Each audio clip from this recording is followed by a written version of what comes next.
All right, my friends, J.R. Dukes, we are live together. Today is December 27th, 2023. We have the new year ahead of us. We're going to give it a few minutes and see who's going to join us in here. Always, please remember to put your comments below where it says comments, obviously. And if you have any questions, please don't be afraid to ask them. Go ahead and drop in any comments that you have. Tonight, we are going to be talking anything and everything pertaining to Donald Trump. A lot of news happening. You would think with a holiday weekend, with Christmas, New Year, you would think there wouldn't be a lot going on, especially over in the D.C. area, because the judge there pretty well said, hey, everything has stayed in the D.C. case unless and until we hear back from the U.S. Supreme Court. So it's kind of interesting how that has played.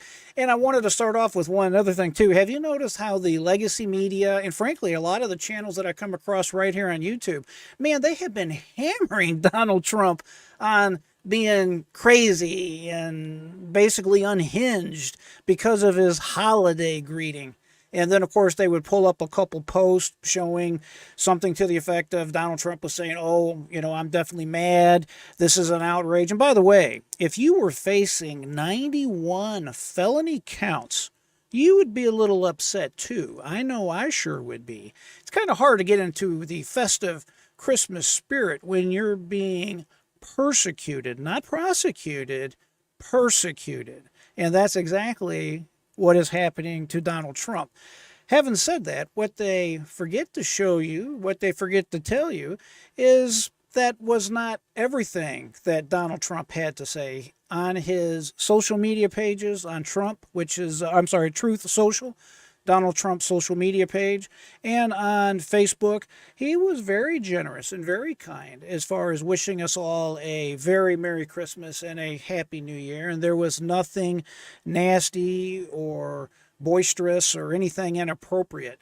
At least I didn't see anything that I found offensive whatsoever. But it's convenient, and it's amazing how the legacy media, man, they just like to leave all that stuff out, don't they? It's really crazy. But let's go ahead and take a look at his greeting. I want to just talk about this briefly here because I think this is important. And then, of course, we're also going to get into the Michigan Supreme Court case and contrast that with the Colorado case, because as you may be aware, there's a big ruling out of the great state of Colorado, and there was a, let's call it a counter ruling out of the great state of Michigan today, which is good news for Donald Trump. I'm sure a lot of the liberals are not too happy about that, one way or the other. So, I mean, it is what it is. But let's take a look at this page here. This is on Donald Trump's Facebook page, and let's just take a look at what he has to say as far as Christmas. Tell me if this sounds deranged to you. Wonderful Christmas. Melania and I would like to wish everyone a happy, joyous, and wonderful Christmas season. In this holy time of year, Christians everywhere give thanks that over 2,000 years ago, God sent his only Son into the world to be the Savior of all mankind. The birth of Jesus Christ is the true miracle we celebrate each Christmas. He is the ultimate source of our joy, our hope, and our sense of peace and goodwill as we gather with family and loved ones. It is such a great time of the year. This is why we can never stop saying that beautiful phrase, Merry Christmas. This holiday we give thanks for many blessings God has bestowed upon us. We pray for the safety of our men and women in uniform at home and abroad, and we ask God to guide us, give us strength, and watch over us in this pivotal year ahead. With his help, by this time next year, we will be well on our way to making America safer, stronger, greater, and more prosperous than ever before. Once again, Melania and I wish you a very Merry Christmas. God bless you all. May 2024 be the best year of our lives. Amen to that. And we wish you a very Merry Christmas and a Happy New Year also, Mr. President. So that was obviously former President Donald Trump wishing us all a very Merry Christmas and a Happy New Year. If you turn on the legacy media, you don't hear stuff like that. All you hear is, hey, this guy's deranged. They took one truth posts that he did post, and he was really going after Jack Smith, the special prosecutor, pertaining to the DC case and the Mar-a-Lago document case. Obviously, as I said a minute ago, I would be upset too. 91 federal indictments, all brought about by a weaponized American judicial system. Now, listen, I've known for a long time that this type of stuff goes on in our country. Generally, it's not as obvious. As a matter of fact, I've never seen it so obvious, to be perfectly straight about it. I am glad in a way that America, the American population in general, can see exactly what's going on, because this is not right. This is not the way justice is supposed to work. Frankly, I don't like it when the Republicans are doing it to the Democrats, like with the lock Hillary up stuff. It's funny, it's fun to chat about, but it's not really funny.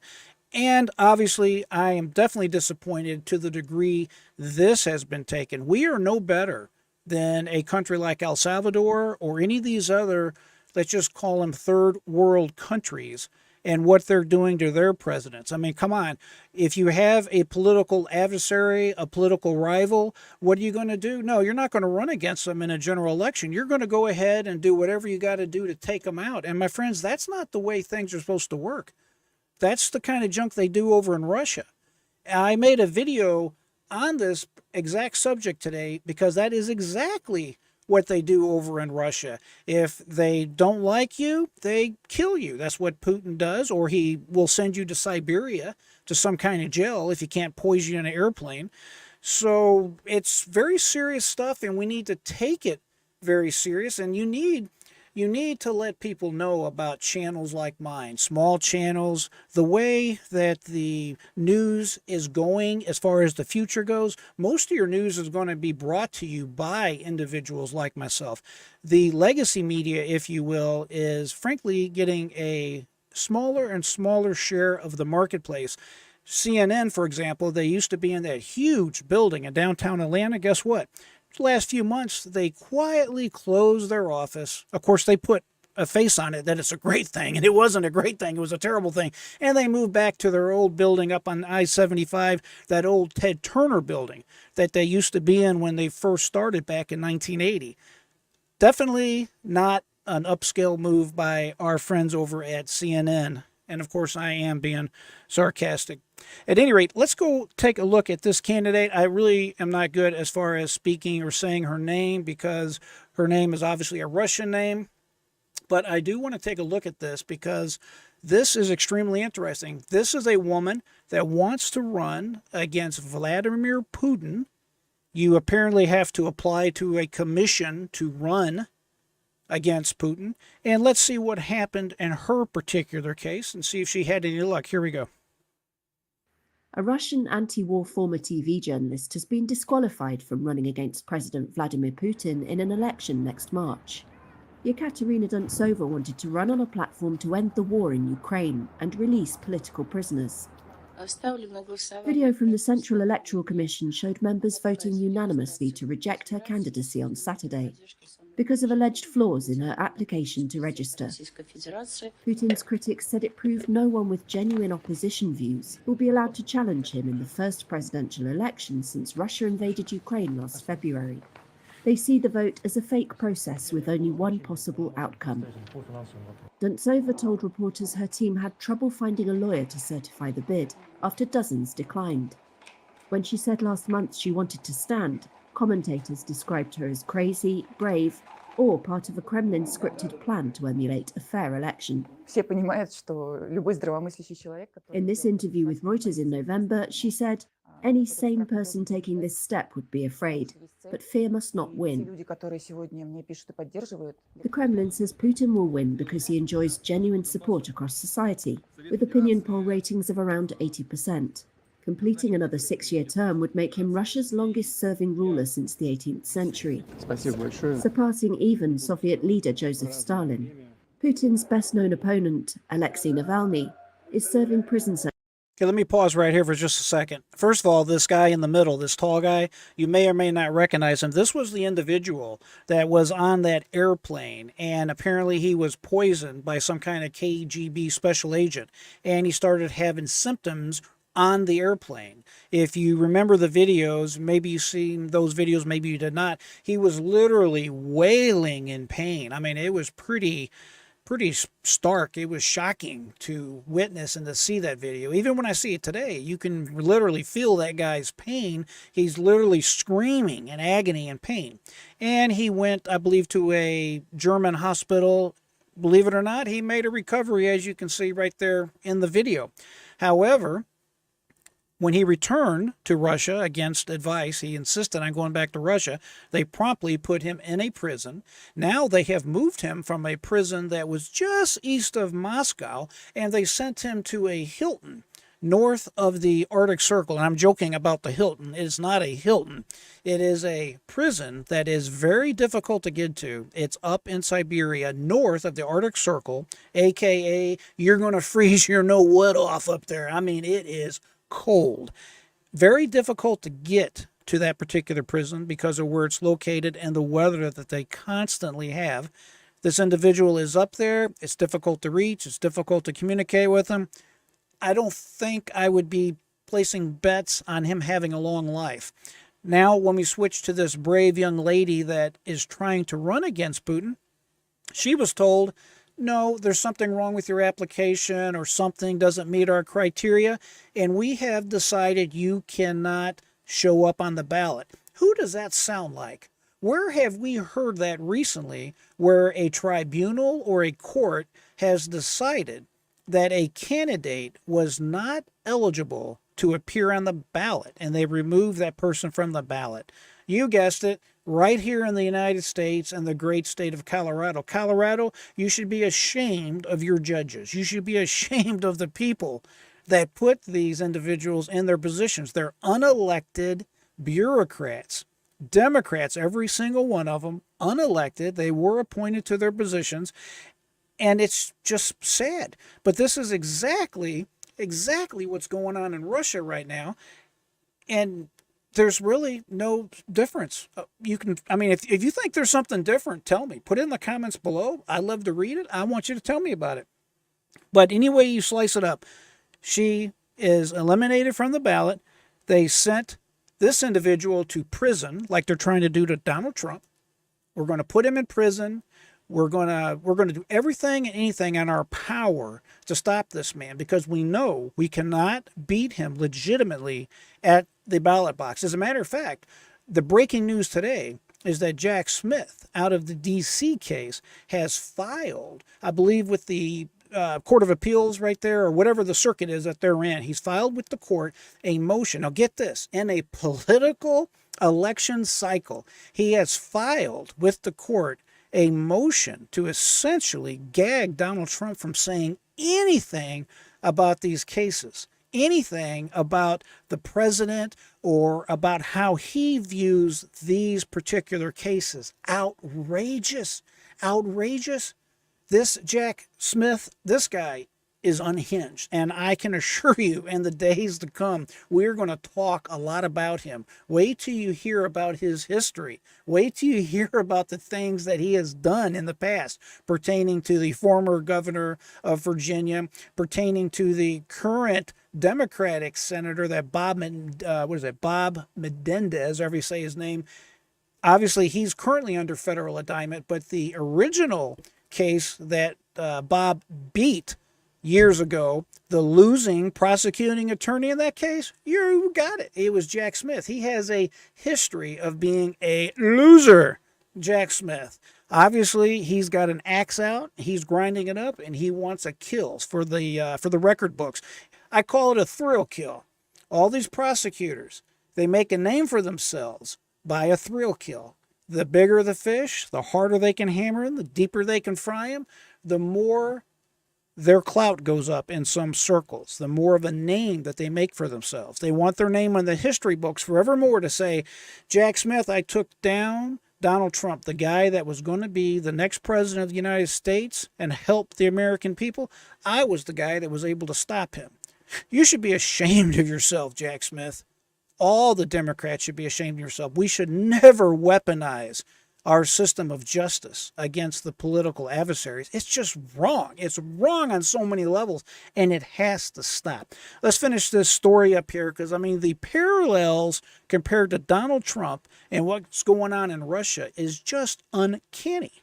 Sentences totaling more than 30 years. His supporters say they don't know where he is, after they were told he'd been moved from his previous penal colony earlier this month. Yeah, he was removed from his penal colony, and since this particular video was published, they recently, within the last day or so, came out with what I told you earlier, and that is this individual was found up north in the Arctic Circle. I'm sure he is having a wonderful time right now, and I am sure they're taking very good care of him. So I don't know. It's just shocking. It offends me. It should offend you, and this is the road that we're on. Okay, let's talk briefly about what is going on in the great state of Colorado. What you had the state Supreme Court there in Colorado, their highest court in the land, took a look at our federal 14th Amendment. Now, if you're not familiar with it, the 14th Amendment has many things in it, actually, but specifically, Section 5 is what they're really drilling down on. It was put there in the context of preventing former Confederate individuals from serving in certain offices in the United States. In other words, they didn't want to have Confederates serving with them in Congress or other branches of the government.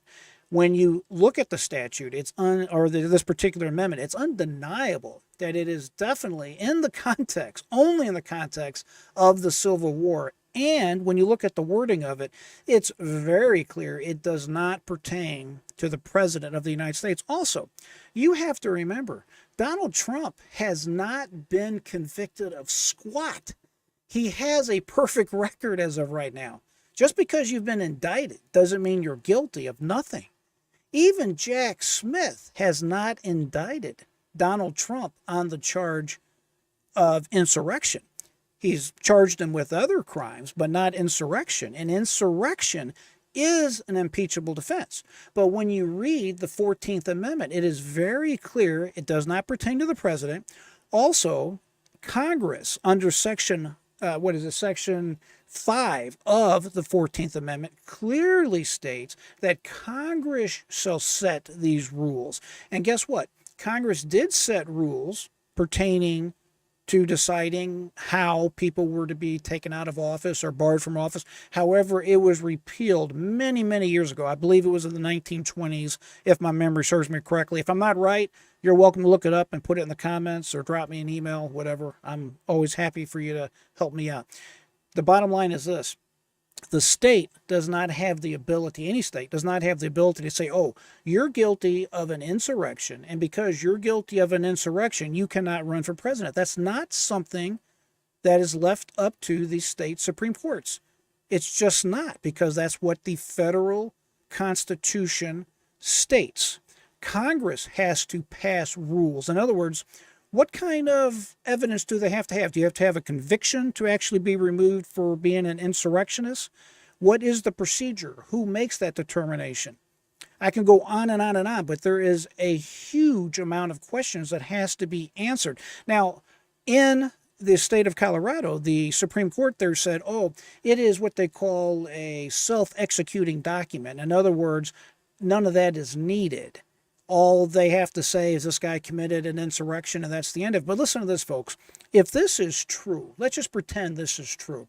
What these justices did in Colorado will allow any state, any legislative body in any state to say, hey, such and such committed an insurrection because of whatever. For example, if this is allowed to stand, the state of Texas, for example, could easily say Joe Biden has harmed our country, has tried to overthrow it, aka an insurrection, and in doing so, we need to go ahead and remove his name from the ballot. You know when the last time this type of stuff happened? The last president that was actually removed from a ballot? I believe it was 1880. And guess who the president was? You're right, Abraham Lincoln. Abraham Lincoln was the last president of the United States removed off the ballot. And of course, this was something that the southern states did in reprisal for what was going on in that day. And then, of course, you know, the Civil War for the United States happened shortly thereafter. So this is not a game we want to get into. Folks, this is not a joking matter. You know, there's a lot of these stories that I cover, a lot of these stories that we talk about that's just kind of, okay, we'll smack them, they smack us, and we just fight it out, and at the end of the day, we find a compromise. This is the kind of thing that actually can undermine a society, that can bring down a great society like the United States. And I believe it was Abraham Lincoln that said the United States is the last, best, and greatest hope for mankind, and I believe that. Trust me, I'm a patriot. When I bleed, it's red, white, and blue. I can assure you, I love our country and I love everything about us. But when we get into these type of arguments and we have a justice system that is polarized and is weaponized, this is very scary, because this is how we eat. This is how we feed our children. This is how we take care of each and every one of us. This is frankly how we take care of the world. If and when the United States falls, the world falls. It's just that simple, my friends. We take care of the entire world. We have been blessed by God. There is no other way to say it. There's no other way to look at it. And we need to educate ourselves, understand what's going on in our society, and make sure we do everything we can to spread the message that I'm talking about today. I don't ever tell people, hey, this is the way it is, you need to do this. I simply say, hey, here's what I got to say about it. Do your own research, do your own checking on it, check your own facts. You have the internet right there. Use the internet and look up the facts yourself on your own. And then you can make your own choice and your own decision. But obviously, I want you to make sure that you subscribe to my channel if you haven't done so already. If you're still listening, might as well hit the thumbs up button. Share this particular video with your family, friends, or anybody that you may think would benefit from hearing this information, because it's very important that you understand this. I want to conclude by saying something about the current case that was just settled in Michigan. The Supreme Court there says Supreme Court rules that Trump will stay on the state ballot. So today you had another court state that you cannot remove Donald Trump because of insurrection. There's just no other way to say it. This is a faulty, false decision. Hopefully it is an outlier. It's going to be one of one, and I am very confident, and I'm prayerful, to be perfectly honest with you, that the U.S. Supreme Court will take this case up and quickly and decisively come back with a 9-0 judgment in favor of Donald Trump and put this nonsense to bed. Because I can assure you of this, if Donald Trump is not on that ballot, it is going to get bad. People are not going to take this, and I hope everybody peacefully can work out whatever the issues and problems are. But I really worry what would happen in the event that Donald Trump is somehow prevented from running for president of the United States. I pray and I hope that that is not the case. If we all educate ourselves, even your Democratic liberal friends, if, you know, a lot of these people have just been indoctrinated. There's no other way to say it. Otherwise, how can they believe that nonsense, that junk that they're always spewing? Before I came on this evening, I just happened to flip through YouTube, and I got on I think it was MSNBC or some live feed, and these people believe that junk that they spew. It's just vomit of words, and it's just a bunch of nonsense. We're in a battle of civilizations. What kind of world do we want? Do we want to live in a world where there's no men and women? There's no men's sex, women's sex, that men can compete with women. Men can go to a woman's prison and they're just considered a woman. I think it was Target or one of them stores came out today. They're going to have a boys section, girls sections, and a neutral section. We're giving kids the ability to decide what their sex is at age 5 or 6 or 7, and we put the parents in jail if they don't allow their kids to express themselves. Are you kidding me? Are you joking? What is going on? It just feels like sometimes I woke up and I stepped into the Twilight Zone, and I don't particularly like the Twilight Zone. We all have to put a stop to this madness. And that's really where I'm going to land the plane this evening. If you have any questions, please reach out, talk to me. You have my email address at the bottom of the screen. If you subscribe, you'll know when I go live or when I pop out another video, because I'm always making videos. I'm trying to get better at it. I'm trying to give you the information that I think is going to make a positive difference in your life. I always say I love to bring you commentary because I believe my commentary will help better your life. I believe that when you understand stuff better, you can live a better life yourself. My name is J.R. Dukes. I always say keep that mind free and never give up, my friend. Till next time, I am J.R. Dukes. Thank you for joining me, my friends.